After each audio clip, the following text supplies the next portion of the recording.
Good evening, my name is Robert Stanley, and this is my week 2 assignment for FTH 202 revolvers.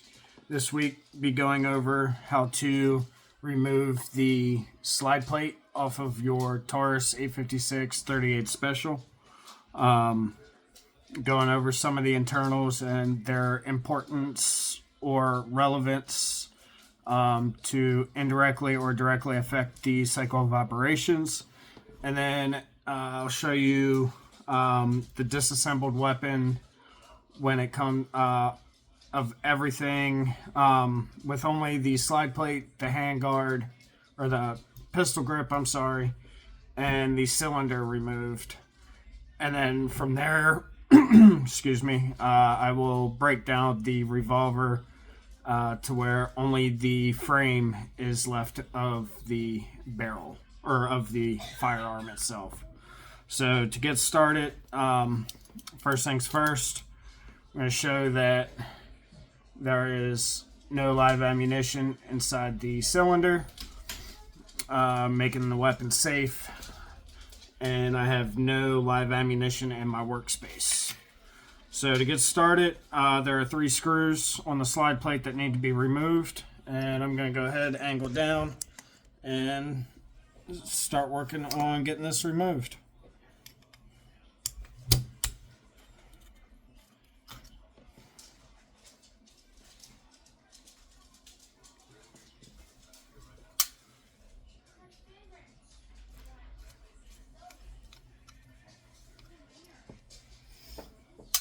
Alright, first 2 screws, you just take them out fairly easily.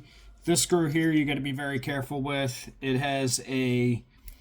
is spring loaded, so once it is unscrewed, you have to be very careful that you do not lose the screw insert that is attached.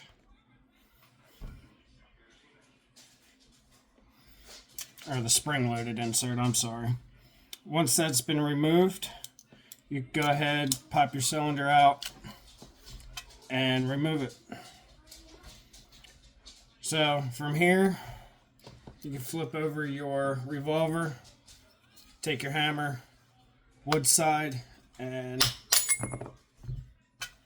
tap until your slide plate falls off. Once your slide plate falls off, you now have access to your internals here.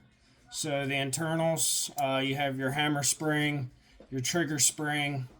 They both play an important role within the cycle of operations, because without either one of these springs, you can't pull your trigger. The hammer won't cock back, allowing it, once you've completely depressed the trigger, it won't strike the firing pin, which would strike the primer on the cartridge, sending the bullet downrange. So these are 2 important pieces here. You got your transfer bar, which will essentially, it helps rotate the cylinder to feed or to cycle, so that way you can chamber a new round, get it ready for firing. Those are just a couple of the pieces. I'm not going to go over all of them, being that I don't have a lot of time. So I'm going to go ahead. So here's my breakdown with the cylinder removed and all the internals left. Next, I'm going to go ahead and I'm going to go and disassemble this. And while I'm disassembling it, at the end, you will be able to see a completely disassembled frame. So I'm going to go ahead and get started.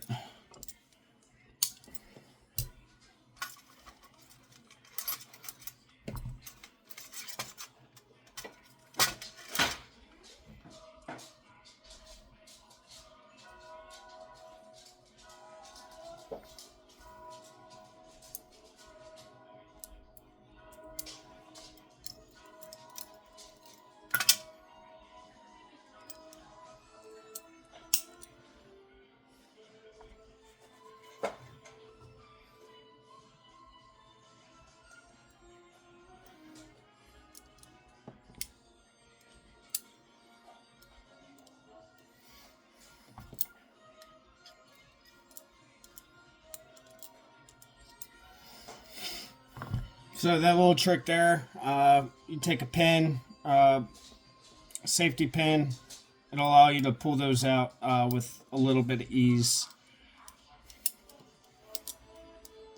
It's just a little easier to get that removed with assistance with the safety pin.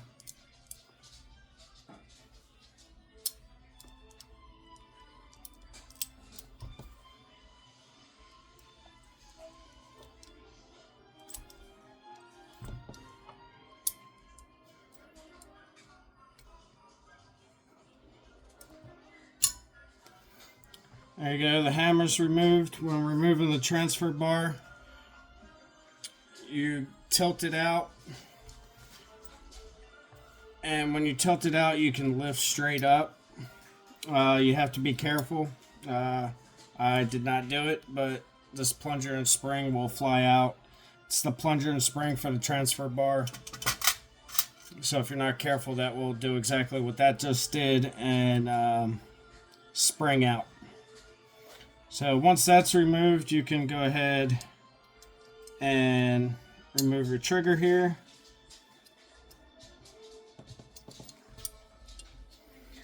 Now that the trigger's removed, I can remove the I'm sorry. The transfer bar. Sorry, I can remove the transfer bar.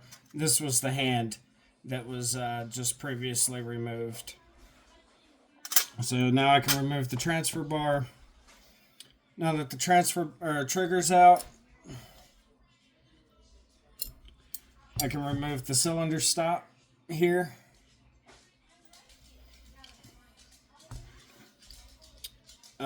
For your firing pin, you just push in ever so slightly, tip it over. You got your firing pin, retention pin, and there is your firing pin. Your firing pin and spring. And the last thing you have is your cylinder release. You just unscrew that. There's the cylinder release.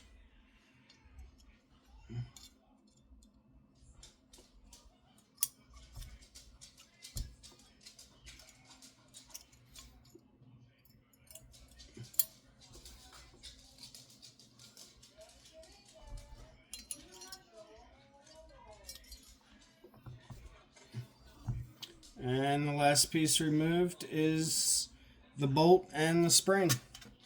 So here's the bolt and the spring, all removed. And now I have a stripped frame for the 38 Special. I hope you all enjoyed a quick little demonstration, and I will see y'all next week.